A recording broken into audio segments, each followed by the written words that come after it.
Have you ever wondered why love slowly turns into hate? Or why the same people who once cared deeply for each other begin to argue, blame, and drift apart? Today's story will open your eyes to a truth most of us forget.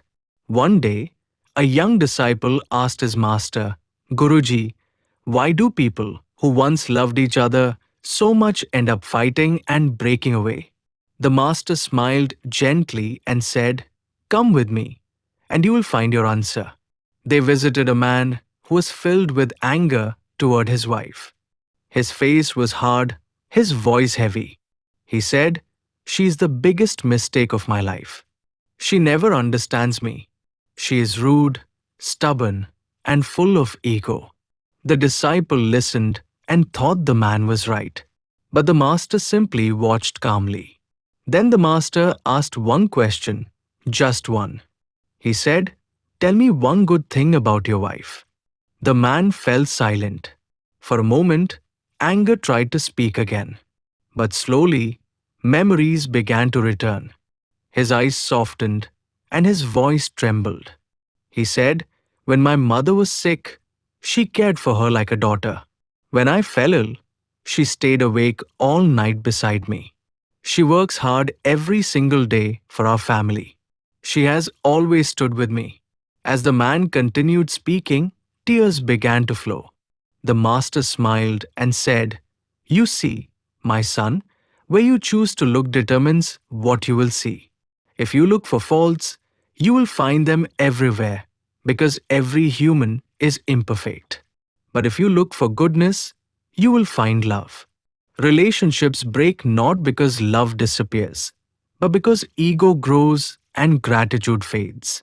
If you stop appreciating what you have, even the greatest love will fade.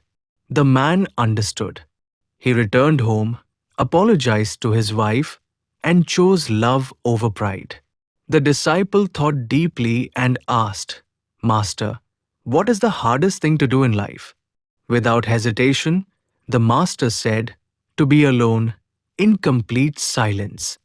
The disciple laughed, thinking it sounded easy. The master said, if it is easy, then stay alone in a cave for 30 days.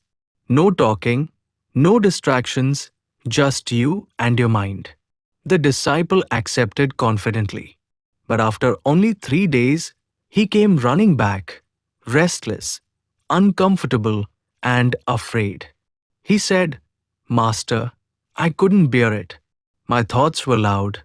My mind was racing. I felt trapped. The master smiled gently. Yes, the mind always wants noise, people to talk to, work to do, problems to worry about. When everything becomes silent, the mind starts to show its true face. That is what scares us. He continued, the mind is like a fast-flowing river. If you try to stop it all at once, it becomes violent. But if you slow it down gently, with patience and awareness, the river becomes calm and clear. True peace is found inside you, not outside. So the disciple began practicing a few minutes of silence every day, observing his thoughts without running from them. Over time, his mind softened. His thoughts became lighter. Months later, he returned to the cave and stayed there for 30 days, with peace, with ease, with joy. When he came out, he said, Master, you were right.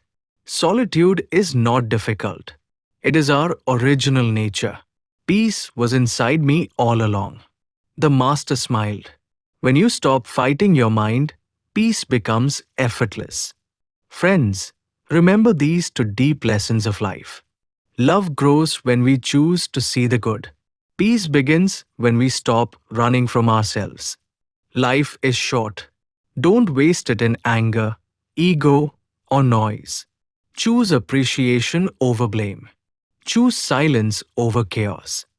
And you will find a happiness that does not depend on anyone else.